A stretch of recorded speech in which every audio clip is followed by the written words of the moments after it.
Hi hello! ഇന്നത്തെ വ്ലോഗിലേക്ക് എല്ലാവർക്കും സ്വാഗതം. അപ്പോൾ ഇന്നത്തെ വ്ലോഗ് എന്ന് പറയുന്നതേ ഒരു ചെറിയ ലഞ്ച് വ്ലോഗാണ് ട്ടോ.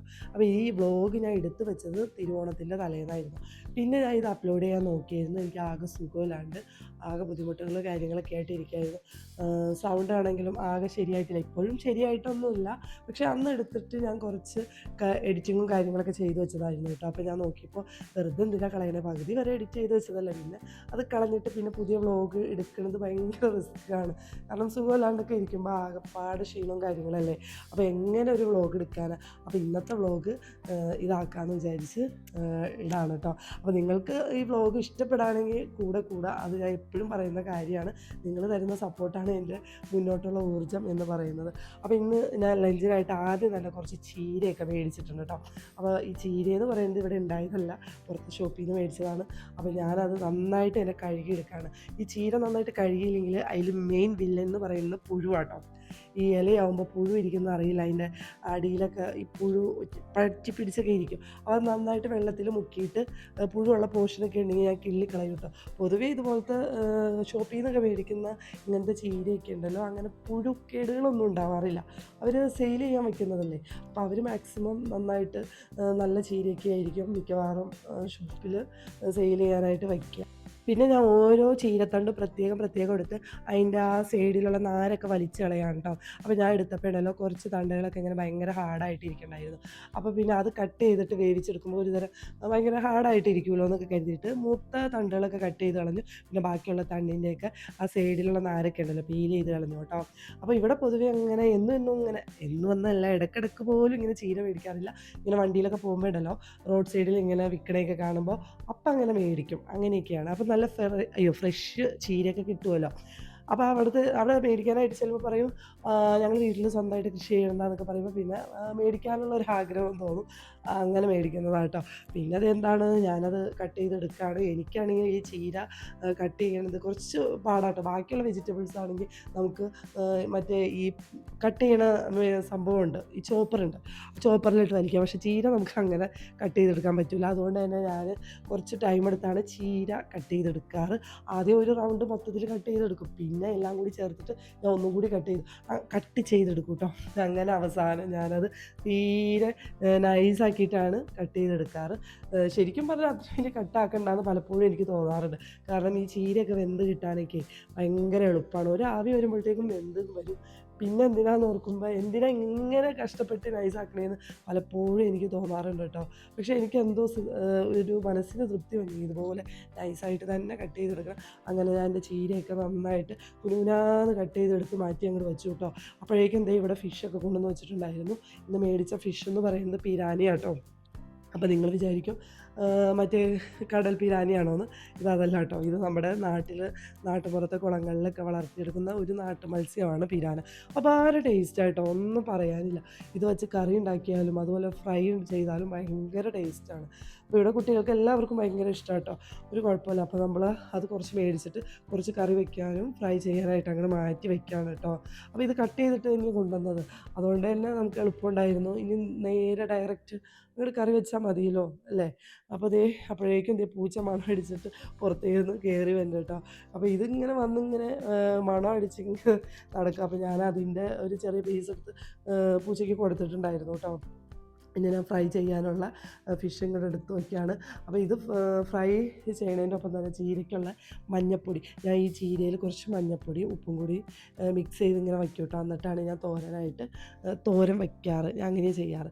പിന്നെ എൻ്റെ ഫിഷ് ഫ്രൈയിൽ മെയിൻ ഇൻഗ്രീഡിയൻ്റ് എന്ന് പറയുന്നത് ഈ ഇഞ്ചി വെളുത്തുള്ളി പേസ്റ്റ് കേട്ടോ. ഇഞ്ചി വെളുത്തുള്ളി പേസ്റ്റ് ഫിഷ് ഫ്രൈ ഉണ്ടാക്കുമ്പോൾ നിങ്ങൾ മസ്റ്റായിട്ട് ട്രൈ ചെയ്യേണ്ട ഒരു ഐറ്റം തന്നെയാണ് കേട്ടോ. നല്ല ടേസ്റ്റാണ്. ഫ്രൈക്കൊക്കെ ഒരു പ്രത്യേക ടേസ്റ്റ് കിട്ടും കേട്ടോ. അപ്പോൾ ഞാൻ ഇപ്പോൾ കുറച്ച് ദിവസങ്ങളായിട്ട്, ഇപ്പോഴല്ല, ഈ ഫിഷൊക്കെ മേടിച്ച സമയത്തൊക്കെ ഞാനിതിങ്ങനെ ട്രൈ ചെയ്യാറുണ്ട്. ഈ ഫിഷിൽ ഇഞ്ചി വെളുത്തുള്ളി പേസ്റ്റ് ചേർത്താൽ നല്ല ടേസ്റ്റ് കിട്ടുമെന്ന് ഒരിക്കൽ ഞാൻ ഒരു റെസ്റ്റോറൻറ്റിൽ പോയപ്പോൾ അവിടുത്തെ ഒരു ചേച്ചി പറഞ്ഞു തന്നതാണ് കേട്ടോ. അപ്പോൾ അതിന് ശേഷമാണ് ഞാൻ ഇതുപോലെ വീട്ടിൽ ഇഞ്ചി വെളുത്തുള്ളി പേസ്റ്റൊക്കെ ചേർക്കാൻ തുടങ്ങിയത്. അപ്പോൾ നല്ല ടേസ്റ്റാണ്.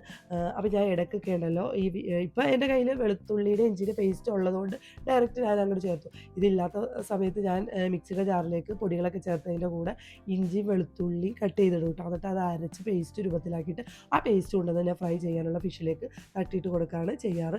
പിന്നെ അതേ കുറച്ച് ഫിഷ് മാറ്റി വെച്ചിട്ടുണ്ടായിരുന്നല്ലോ, അത് ഞാൻ കറി വെക്കാൻ കേട്ടോ. അപ്പോൾ ഞാനിവിടെ തേങ്ങാപ്പാലിലും കറി വെക്കാറുണ്ട്. ഇന്ന് ഞാൻ കറി വെക്കുന്നത് തേങ്ങ അരച്ചാട്ടോ ചേർക്കുന്നത്. അപ്പോൾ എനിക്ക് പൊതുവേ ടൈം ഇല്ലാത്ത ദിവസങ്ങളിൽ ഞാൻ തേങ്ങ അരച്ചാണ് കറി വെക്കാറ്. അതാകുമ്പോൾ നല്ല ടേസ്റ്റും ഉണ്ട്, പെട്ടെന്ന് നമുക്ക് ഈസി ആയിട്ട് ഫിഷ് കറി ഉണ്ടാക്കിയെടുക്കാനും പറ്റും കേട്ടോ. അപ്പോൾ ഞാൻ ഈ തേങ്ങയുടെ കൂടത്തിൽ തന്നെ മുളക് പൊടിയും മഞ്ഞൾപ്പൊടിയും മല്ലിപ്പൊടിയും ഉലുവപ്പൊടിയൊക്കെ ചേർക്കുന്നുണ്ട്. പിന്നെ മീനിന് ആവശ്യമായിട്ടുള്ള ഉപ്പും ഞാൻ കുറച്ച് ചേർത്ത് കൊടുക്കുന്നുണ്ട് കേട്ടോ. അപ്പോൾ ഒറ്റയടിക്ക് ഇത് അടിച്ച് ആ പേസ്റ്റ് ഫിഷിൻ്റെ കൂടെ ചേർത്തിട്ട് ആ പുളിയും ചേർത്ത് വയ്ക്കുമ്പോൾ പെട്ടെന്ന് തന്നെ ഫിഷ് കറി ആവാറുണ്ട് കേട്ടോ. ഇങ്ങനെയൊക്കെ വെച്ച് നോക്കിട്ടാ. അയ്യോ, എല്ലാവരും വെക്കണ്ടാവും. പക്ഷെ ഞാൻ ഇന്ന് വെക്കുന്ന എൻ്റെ റെസിപ്പി ഞാൻ നിങ്ങളുമായിട്ടൊന്ന് ഷെയർ ചെയ്യണമെന്ന് മാത്രമേ ഉള്ളൂ. അപ്പോൾ ഞാൻ അത് ജാറിലിട്ടിട്ട് അത് അടിച്ചെടുക്കുകയാണ് കേട്ടോ. പിന്നെ ഞാൻ അവിടെ നിന്നുകൊണ്ട് തന്നെ ഇപ്പുറത്തെ എൻ്റെ ചീരത്തോരൻ വച്ചിട്ടുണ്ടല്ലോ, അപ്പോൾ അത് ഏകദേശം കുക്കായി വന്നിട്ട് ഞാൻ അതും കൂടെ തന്നെ മിക്സ് ചെയ്ത് കൊടുക്കുന്നുണ്ട് കേട്ടോ. ഇല്ലെങ്കിൽ അത് അടി പിടിച്ച് കരിഞ്ഞ് ഒരു പരുവമായി പോകും. അതുകൊണ്ട് അത് നന്നായിട്ട് അടിച്ച് മിക്സ് ചെയ്ത് കൊടുക്കുന്നുണ്ട് കേട്ടോ. ഞാൻ ഈ ചീര കട്ട് ചെയ്തതിൻ്റെ കൂടെ തന്നെ കുറച്ച് സവാളയും കൂടി ചീരയുടെ പുറത്തേക്ക് കൂടെ കട്ട് ചെയ്തിട്ടിട്ട് ഉണ്ടായിരുന്നു കേട്ടോ. അത് എന്തിനാണെന്ന് വെച്ചിട്ടുണ്ടെങ്കിൽ, എന്താണെന്ന് ചോദിച്ചാൽ എനിക്കറിയില്ല, ഞാൻ അങ്ങനെ ചെയ്യാറുണ്ട്. നല്ല ടേസ്റ്റ് ആട്ടോ സവാള അങ്ങനെ അരിഞ്ഞിട്ട് എല്ലാം കൂടി, അതായത് മഞ്ഞൾപ്പൊടിയും ഉപ്പും ഈ സവാളയും കൂടി എന്നിട്ട് മിക്സ് ചെയ്തിട്ട് ആ ചീരയാണ് നമ്മളിങ്ങനെ ചെറിയുള്ളി ഇട്ട് കടുക് താളിച്ചിട്ട് അതങ്ങനെ ഇട്ട് കൊടുക്കാറ്. അങ്ങനെയായിട്ട് ഞാൻ ഉണ്ടാക്കിയെടുക്കാറ്. അങ്ങനെ ചീരത്തോരൻ ആയപ്പോൾ ഞാൻ അതങ്ങോട്ട് മാറ്റി വെച്ചിട്ടുണ്ട്. പിന്നെ ഫിഷ് കറി വെക്കാനായിട്ട് ഞാനൊരു ചട്ടി വെച്ച് കൊടുക്കുന്നുണ്ട് കേട്ടോ. അപ്പോൾ എൻ്റെ ചട്ടി എന്ന് പറഞ്ഞിട്ടുണ്ടെങ്കിൽ മൺചട്ടിയാണ്. ഞാൻ പൊതുവേ ഫിഷ് കറിയൊക്കെ മൺചട്ടിയിലാട്ടോ വയ്ക്കുന്നത്. എനിക്ക് മൺചട്ടിയിൽ ഫിഷ് കറി വെച്ചാലാണ് എനിക്കൊരു തൃപ്തി കിട്ടാറുള്ളൂ. ഫിഷ് കറി വെച്ചാൽ വച്ചെന്നുള്ളൊരു ഫീല് കിട്ടണമെങ്കിൽ അത് മൺചട്ടി തന്നെ വെക്കണം കേട്ടോ. അപ്പോൾ ഞാൻ അരിച്ച് വെച്ചിരുന്ന ആ കൂട്ടൊക്കെ ഉണ്ടല്ലോ, തേങ്ങാക്കൂട്ട്, അത് അങ്ങോട്ട് ഒഴിച്ചു കൊടുത്തിട്ട് കുറച്ച് വെള്ളം കൂടി ചേർത്ത് കൊടുത്തിട്ടുണ്ട്. പിന്നെ എൻ്റെ കയ്യിൽ ഞാൻ കുറച്ച് കൊച്ചുള്ളിയും അതുപോലെ തന്നെ ഇഞ്ചിയും വെളുത്തുള്ളിയും ചതച്ചതും കറിവേപ്പിലയും കൂടി ഞാൻ മാറ്റി വെച്ചിട്ടുണ്ടായിരുന്നു. അത് ഞാൻ ഈ ചാറിലേക്ക് ഇട്ട് കൊടുത്തിട്ടുണ്ട്. പിന്നെ കുടപ്പുളി സോക്ക് ചെയ്യാനും വെച്ചിട്ടുണ്ടായിരുന്നു കേട്ടോ. അപ്പോൾ കുടപ്പുളിയും അതിൻ്റെ വെള്ളവും കൂടി ഉൾപ്പെടെ അതിലേക്ക് ചേർത്ത് കൊടുത്തിട്ടുണ്ട്. എന്നിട്ട് മൂടി വെച്ചു കേട്ടോ. ഇപ്പം ഞാൻ ഫിഷ് ചേർത്തിട്ടില്ല. ഫിഷ് ഞാൻ തിള വന്നിട്ട്, അതായത് ആ തേങ്ങ അരച്ചാണല്ലോ ചേർത്തത്, അത് തിളച്ച് കഴിഞ്ഞിട്ടാണ് ഞാൻ ഫിഷ് ചേർക്കാറുള്ളത്. പിന്നെ ഞാൻ നേരെ പുറത്തേക്ക് ഇറങ്ങിയിട്ട് കുറച്ച് കറിവേപ്പില എടുക്കുകയാണ് കേട്ടോ. കറിവേപ്പില എനിക്ക് കറിയിലിടണം, എനിക്കത് നിർബന്ധമാണ്. അതുകൊണ്ട് ഞാൻ കുറച്ച് കറിവേപ്പിലയൊക്കെ എടുത്തിട്ട് ന്യൂസ് പേപ്പറൊക്കെ വന്നിട്ടുണ്ടായിരുന്നു, അപ്പോൾ ഞാൻ അതെടുക്കുകയാണ്. ന്യൂസ് പേപ്പർ എടുത്തിട്ട് അതൊന്ന് വായിക്കുകയാണ് കേട്ടോ. അപ്പോൾ ഇപ്പോൾ ടൈം ഒരു 11 മണിയായിട്ടുണ്ട്. ഇപ്പോൾ പിള്ളേരൊക്കെ സ്കൂളിൽ പോകുന്ന ടൈം ആകുമ്പോൾ രാവിലെ എൻ്റെ ഒരു 8 മണിയൊക്കെ ആകുമ്പോഴത്തേക്കും കുക്കിങ്ങൊക്കെ കാര്യങ്ങളൊക്കെ കഴിയുന്നതാണ്. പക്ഷേ ഇന്ന് പിള്ളേർ വീട്ടിലിരിക്കുന്നുണ്ട്. പിന്നെ കൂടെ വീഡിയോയും ഇങ്ങനെ എടുക്കുന്നത് കൊണ്ട് സമയം കുറേ പോയിട്ടോ. ഇപ്പോൾ ടൈം ഒരു 11:30 ആയിട്ടുണ്ട്. അങ്ങനെ ഞാൻ പുറത്തേക്കൊക്കെ ഇറങ്ങിയിട്ടുണ്ട് കേട്ടോ. പുറത്തേക്ക് ഇറങ്ങിയപ്പോൾ ഇന്ന് പൊതുവേ മഴയൊന്നുമില്ല, ഇപ്പോൾ ഓണായിട്ട് വലിയ കാര്യമായിട്ട് ഇവിടെ മഴയൊന്നും പെയ്തില്ല. അപ്പോൾ ഞാൻ പുറത്തേക്കൊക്കെ ഇറങ്ങി. ഇതാണ് ഞങ്ങളുടെ വീടിൻ്റെ ഒരു ചെറിയ ഒരു ഓവറോൾ വ്യൂ എന്ന് പറയുന്നത്. പിന്നെ ഈ വീടിനോട് ചേർന്ന് ചെറിയൊരു കനാലുണ്ട് കേട്ടോ. ഈ കനാലിൽ വെള്ളമൊക്കെ വരുന്നത് ഡിസംബർ മാസത്തിലാണ്. ഡിസംബർ തുടങ്ങി ഒരു മെയ് ജൂൺ വരെ, അതായത് മഴക്കാലം തുടങ്ങണതിന് തൊട്ട് മുമ്പ് വരെ വെള്ളം ഇതിലൂടെ ഇങ്ങനെ ഒഴുകിക്കൊണ്ടിരിക്കും കേട്ടോ. അപ്പോൾ ഈ ഏരിയയിലുള്ള ആളുകളൊക്കെ, സകലമാന ആളുകളും കുളിക്കാനും അലക്കാനൊക്കെ വരുന്നത് ഞങ്ങളുടെ ഈ വീടിൻ്റെ ഫ്രണ്ടിലാണ്. ഇതൊരു ചെറിയ കടവ് പോലെയാണ് കേട്ടോ. ഇവിടെ തൊട്ടടുത്ത് വേറെ ഇതുപോലെ നല്ല വൃത്തിയായിട്ടുള്ള കടവൊന്നുമില്ല. അപ്പോൾ ഇപ്പുറത്ത് അത് ഞാൻ ആ വ്യൂ എടുക്കാൻ ഞാൻ വിട്ടുപോയതാട്ടോ. അത് ഞാൻ ഇനി വീഡിയോ എടുക്കുമ്പോൾ ഞാൻ കാണിച്ചു തരാം. ഇപ്പുറത്തെ ഒരു ചെറിയൊരു കടവുണ്ട്. എനിക്ക് തോന്നുന്നു ഇതിനു മുമ്പ് ഞാൻ വ്ളോഗ് ഇട്ടപ്പോൾ ഞാൻ കാണിച്ചിട്ടുണ്ട് കേട്ടോ. അപ്പോൾ ഒത്തിരി ആളുകൾ വരാറുണ്ട് ഞങ്ങളുടെ ഈ ഏരിയയിലുള്ള മിക്കവരും തന്നെ ഇവിടെ അലക്കാനും കുളിക്കാനൊക്കെ വരുന്നുണ്ട്. പക്ഷെ ഞാൻ അലക്കാനും കുളിക്കാനൊന്നും ഞാൻ പോകാറില്ല കേട്ടോ. എനിക്കിങ്ങനെ ചെയ്യാൻ ഇഷ്ടമല്ല, എനിക്കിങ്ങനെ നോക്കി നിന്ന് ആസ്വദിക്കാൻ ഭയങ്കര ഇഷ്ടമാണ്. അപ്പോൾ ഒരു സമാധാനം കേട്ടോ ആ ടൈമിലൊക്കെ ഇങ്ങനെ വെള്ളമൊക്കെ ഒഴുകുന്നതും കാണാനും, അവിടെ പോയി ഇങ്ങനെ വെറുതെ വെള്ളത്തിൽ കാലൊക്കെ ഇട്ടിരിക്കാനും, ഒരു ഈവനിങ് ടൈമൊക്കെ ആകുമ്പോഴേ ആ സമയത്ത് ഭയങ്കര ചൂടായിരിക്കുമല്ലോ. അപ്പോൾ ഇതൊക്കെ ഈ വെള്ളത്തിൽ ഇറങ്ങി നിൽക്കാനും ഇരിക്കാനും അതൊരു പ്രത്യേക ഒരു വൈബാണ്. പിന്നെ ഞാൻ കുറച്ച് കറിവേപ്പില കുറച്ച് കൂടുതലായിട്ടും എടുത്തത്. അപ്പോൾ ഞാനൊരു കപ്പിൽ കുറച്ച് വെള്ളം എടുത്തിട്ട് അതിൽ ഞാനിങ്ങനെ മുക്കി വയ്ക്കും, അതായത് തണ്ട് വെള്ളത്തിൽ മുട്ടാൻ പാകത്തിന് ആ കൊമ്പ് അതിലേക്ക് ഇങ്ങനെ ഇറക്കി വെച്ച് കൊടുക്കും. എനിക്ക് തോന്നുന്നു ഫ്രിഡ്ജിലെടുത്ത് വയ്ക്കാമെന്ന്. പക്ഷേ എനിക്കിങ്ങനെ ഫ്രിഡ്ജിൽ വയ്ക്കുമ്പോൾ ഇനി എന്തെങ്കിലും കറികളൊക്കെ വയ്ക്കുമ്പോഴേ പിന്നെ ഫ്രിഡ്ജിൽ പോയി എടുക്കണ്ടേ. അപ്പോൾ ഇതാണെങ്കിൽ നമുക്ക് 2-3 ദിവസമൊക്കെ നല്ല വൃത്തിയായിട്ട്, 2-3 ദിവസമല്ല കേട്ടോ, ഒരാഴ്ച വരെയൊക്കെ ഇതുപോലെ നല്ല ക്ലിയറായിട്ട് കറിവേപ്പില ഇരിക്കും കേട്ടോ. അതൊരു ടിപ്പാണ്. കുറച്ച് വെള്ളത്തിൽ കറിവേപ്പിലയുടെ തണ്ടിങ്ങനെ മുട്ടി നിൽക്കണം. അപ്പോൾ അത് നല്ല ഫ്രഷായിട്ട് കറിവേപ്പില ഒരാഴ്ചയൊക്കെ വരെ നിൽക്കും. അത് ഉറപ്പാട്ടോ. അങ്ങനെ ഞാൻ ഫിഷ് ഇട്ടിട്ട് കറിയൊക്കെ ഒന്ന് സെറ്റായിട്ടുണ്ട് കേട്ടോ. പറഞ്ഞ് വേറെ എന്തൊക്കെയോ പോയി. അപ്പോൾ കറിയൊക്കെ ഒന്ന് സെറ്റായിട്ടുണ്ട്. എൻ്റെ റെസിപ്പി കണ്ടില്ല അത്രയേ ഉള്ളൂ. പിന്നെ അത് അതിൽ കിടന്ന് തിളച്ച് വെന്ത് ആ ചാറൊക്കെ ഒന്ന് കുറുകി വരുന്നു. അത്ര മാത്രമേ ഉണ്ടായുള്ളൂ. പിന്നെ ഞാൻ ലാസ്റ്റാണ് കേട്ടോ കടുകല്ല ഉലുവയാണ് ഞാൻ താളിച്ചത്. ഉലുവയുടെ കൂടെ കുറച്ച് കൊച്ചുള്ളി ഇട്ടിട്ട് താളിക്കും. ചിലർ ഫിഷിൽ കടുകൊക്കെ ഇടും ട്ടോ. എനിക്കിഷ്ടമല്ല കടുക് താളിച്ചിടുന്നത്. ഞാൻ കടുകിന് പകരം ഉലുവയാട്ടോ ഇടുന്നത്.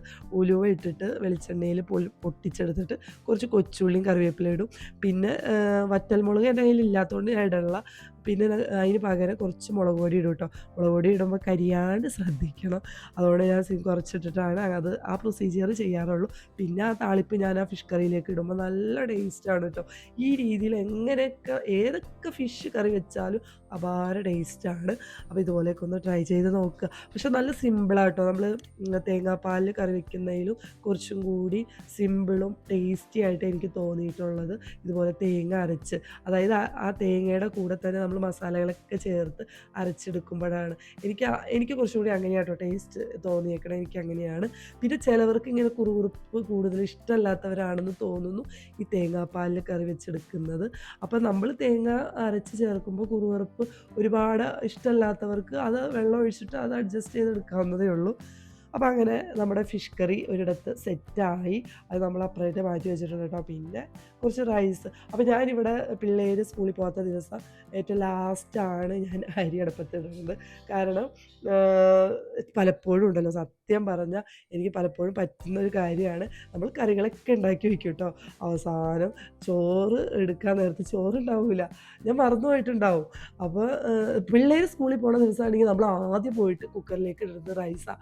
അരി അവിടെ കുക്കാവാണ്. പിന്നെ പിള്ളേർ വീട്ടിലിരിക്കുന്ന ദിവസം ഞാൻ ഏറ്റവും ലാസ്റ്റ് ഇടുന്നത് അരിയാണ്. അപ്പോൾ നമ്മൾ ഈ കറിയൊക്കെ വെക്കുന്നതിൻ്റെ ഇടയ്ക്ക് ചിലപ്പോൾ അങ്ങോട്ടേക്ക് ഇങ്ങോട്ടേക്ക് പിന്നെ യൂട്യൂബിൻ്റെ കാര്യങ്ങൾ അങ്ങനെയൊക്കെ കാര്യങ്ങളൊക്കെ നോക്കി വരുമ്പോഴത്തേക്കും നമ്മളങ്ങോട്ട് വിട്ടുപോകുന്നേ. അപ്പോൾ പലപ്പോഴും എനിക്കങ്ങനെ സംഭവിക്കുന്നതാണ്. റൈസ് ചിലപ്പോൾ വയ്ക്കാറില്ല. ചിലപ്പോൾ ചോറുണ്ടാകുന്ന നേരത്തായിരിക്കും റൈസ് വെച്ചിട്ടില്ലേന്ന് അങ്ങനെ അങ്ങനെ വരെ ഉണ്ടായിട്ടുണ്ട് കേട്ടോ. അങ്ങനെ ഞാൻ റൈസൊക്കെ ഒന്ന് സെറ്റായിട്ടുണ്ട് കേട്ടോ. പിന്നെ കുക്കറിലാണ് റൈസ് ഇടുന്നത്. അതൊക്കെ ഞാൻ ഇതിന് മുമ്പ് പറഞ്ഞിട്ടുണ്ട്. കുക്കറിലാകുമ്പോൾ എളുപ്പമാണ്. പിന്നെ കുക്കറിലിട്ട് കഴിഞ്ഞാൽ പിന്നെ ഞാൻ ആ റൈസ് എടുത്ത്, അതായത് ആ ചോറെടുത്ത് കലത്തിലേക്ക് തട്ടും. കലത്തിൽ ഒന്ന് ചെറുതായിട്ട് തിളപ്പിച്ചതിന് ശേഷം കേട്ടോ അതൊന്ന് ഊറ്റാൻ ഞാൻ മാറ്റി വെക്കാറ്. പിന്നെ അതൊന്ന് തിളപ്പിക്കാൻ, അതായത് ആ കലത്തിലെ റൈസ് തിളപ്പിക്കണ നേരം കൊണ്ട് ഞാൻ ഒന്ന് ഫിഷൊക്കെ ഒന്ന് ഫ്രൈ ചെയ്തെടുക്കാൻ കേട്ടോ. അപ്പോൾ ഞാൻ കുറച്ച് വെളിച്ചെണ്ണ ഒഴിച്ച് കൊടുത്തിട്ട് കുറച്ച് കറിവേപ്പില ഞാൻ നിരത്തി കൊടുക്കുന്നുണ്ട് കേട്ടോ. അതിൻ്റെ മേലെ ഞാൻ ഫിഷ് ഫ്രൈ ചെയ്യാൻ വെക്കുകയാണ്. അപ്പോൾ കറിവേപ്പില വെച്ചത് എന്തിനാണെന്ന് വെച്ചാൽ ഒരു കറിവേപ്പിലയുടെ ടേസ്റ്റും കൂടി വരുമ്പോൾ ഒരു പ്രത്യേക ടേസ്റ്റ് കിട്ടും കേട്ടോ. അപ്പം അതിന് വേണ്ടിയിട്ടാണ്. പിന്നെ കുറച്ച് മസാല ഉള്ളതൊക്കെ ഞാൻ ആ ഫിഷിൻ്റെ മേലെ കൂടെയൊക്കെ ഒന്ന് തൂത്ത് തടാവിയൊക്കെ കൊടുത്തിട്ടുണ്ട് കേട്ടോ. ഫിഷ് ഫ്രൈ വെച്ചതിന് ശേഷം ഞാൻ നേരെ പോകുന്നത് ക്ലീനിങ്ങിനാട്ടോ. ഇനി ക്ലീനിങ് എന്ന് പറഞ്ഞു കഴിഞ്ഞാൽ വാഷിംഗ് ഉണ്ട്, അതുപോലെ തന്നെ വീടിൻ്റെ അകമൊക്കെ ഒന്ന് ക്ലീൻ ആക്കി എടുക്കാനുണ്ട്. അപ്പോൾ ഞാനിവിടെ പിള്ളേരുള്ള സമയത്ത് പിള്ളേരോട് പറയുമെന്ന് ചെറുതായിട്ട് എന്തെങ്കിലുമൊക്കെ ഹെൽപ്പ് ചെയ്യുന്നത് ഒക്കെ ചെയ്യുന്നത് നന്നായിരിക്കും എന്നൊക്കെ പറയാറുണ്ട്. പക്ഷെ പിള്ളേർ അങ്ങനെ ചെയ്യുമൊന്നുമില്ല കേട്ടോ. ആ കാര്യത്തിൽ പിള്ളേർക്ക് എന്തോ അത് അങ്ങനെ ഹെൽപ്പ് മെൻറ്റാലിറ്റി ഉള്ള പിള്ളേരൊന്നുമല്ല. അപ്പോൾ ഞാൻ ഒരുപാട് ഫോഴ്സ് ചെയ്ത് അങ്ങനെ ചെയ്യിപ്പിക്കില്ല കേട്ടോ. പിള്ളേർക്ക് എന്തെങ്കിലും ചെയ്യണമെന്ന് തോന്നിയാൽ ചെയ്യട്ടെ എന്ന് മാത്രമേ ഉള്ളൂ. നമ്മൾ ഒരുപാട് ഫോഴ്സ് ചെയ്ത് ഞാൻ പോയിട്ടുണ്ടെങ്കിൽ നമ്മൾ പിന്നെ ആകപ്പാടെ ഡള്ളായി പോകും അന്നത്തെ ദിവസം. ഇങ്ങനെ പറഞ്ഞ് നമ്മൾ ഒരിതാവും. അവർക്ക് ഇൻട്രസ്റ്റ് ഇല്ലെങ്കിൽ വേണ്ട, അവരെന്തെങ്കിലും ചെയ്യുമല്ലോ എന്ന് കരുതിയിട്ട് പിന്നെ നമ്മൾ ഒരുപാട് പറയാൻ നിൽക്കില്ല കേട്ടോ. അങ്ങനെ അവരവിടെ അവരുടെ കളിയും കാര്യങ്ങളൊക്കെ ആയിട്ട് ഇങ്ങനെ ഇരിക്കുക കേട്ടോ. പിന്നെ നമ്മൾ റൂമൊക്കെ ഒന്ന് ക്ലീൻ ആക്കി എടുത്തു. പിന്നെ എനിക്കെന്ന് പറഞ്ഞിട്ടുണ്ടെങ്കിൽ വീട് അത്യാവശ്യം ക്ലീൻ ആയിട്ടൊക്കെ ഇരിക്കണം കേട്ടോ. അപ്പോൾ നിങ്ങൾ വിചാരിക്കും ഇപ്പോൾ പാടില്ലാണ്ടിരിക്കുമ്പോഴും ഞാനിങ്ങനെ ക്ലീനിങ് ആണോ എന്നൊക്കെ വിചാരിക്കും. പക്ഷേ ഞാൻ അങ്ങനെയാട്ടോ. എനിക്ക് കൂടുതലും എന്തെങ്കിലുമൊക്കെ പനി കഫക്കെട്ടൊക്കെ വന്ന് ഇങ്ങനെ ബുദ്ധിമുട്ടായിട്ട് ഇരിക്കുമ്പോൾ ഉണ്ടല്ലോ, എനിക്ക് വീടിൻ്റെ അകം വല്ലാണ്ട് ഇങ്ങനെ നിരന്നൊക്കെ പിടിച്ച് കിടക്കുമ്പോൾ എനിക്ക് ഒന്നും കൂടി എന്തോ ചാത്തം കയറുന്ന പോലെ ഇരിക്കും. അപ്പോൾ എനിക്ക് പറ്റാവുന്ന രീതിയിൽ ഞാൻ ഒരുപാട് ഇങ്ങനെ നിരത്തി പിടിച്ച് അങ്ങനെ ഇടൂല കേട്ടോ. ഞാൻ പറ്റാവുന്ന രീതിയിലൊക്കെ ഞാൻ വൃത്തിയാക്കി ഇടാൻ ശ്രദ്ധിക്കാറുണ്ട്. പിന്നെ കുറച്ച് വാഷ് ചെയ്യാനുള്ള തുണികളൊക്കെ ഉണ്ടായിരുന്നു കേട്ടോ. അപ്പോൾ ഞാൻ അതൊക്കെ അങ്ങോട്ടും ഇങ്ങോട്ടൊക്കെ മാറ്റിയൊക്കെ വെച്ചിട്ടുണ്ട്. പിന്നെ എനിക്ക് കുറച്ച് തുണികൾ, അതായത് എപ്പോഴും മിഷ്യത്തിലിട്ട് കഴുകാനൊന്നും പറ്റില്ലാത്ത ഡ്രസ്സുകൾ ഉണ്ടാവുമല്ലോ, അതൊക്കെ ഞാൻ കല്ലിലിട്ട് ഒന്ന് കുത്തി തിരുമ്മി എടുക്കാട്ടോ ചെയ്യുന്നത്. അങ്ങനത്തെ തുണികളൊക്കെ ഞാൻ പുറത്തേക്ക് എടുത്ത് മാറ്റി വെച്ചിട്ടുണ്ട്. പിന്നെ ഞാൻ വന്നിട്ട് ക്ലീനിങ് ഒക്കെ കഴിഞ്ഞു കേട്ടോ. അതായത് അടിച്ച് വാരി കഴിഞ്ഞ് ഇനി ഒന്ന് ജസ്റ്റ് തുടച്ചെടുത്താൽ മതി.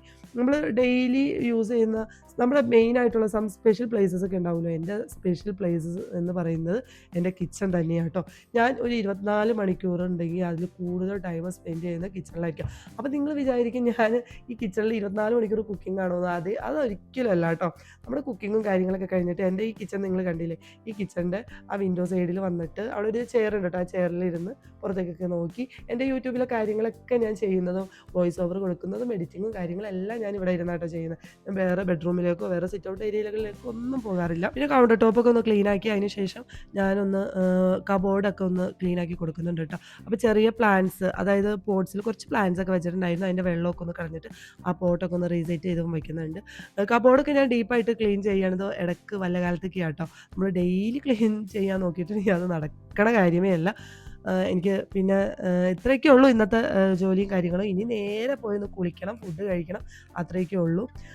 ഇന്ന് ഞാൻ വോയിസ് ഓവർ കൊടുത്ത് എൻ്റെ സൗണ്ട് ആകെ പോയിട്ടുണ്ട്, നിങ്ങൾ ക്ഷമിക്കണം.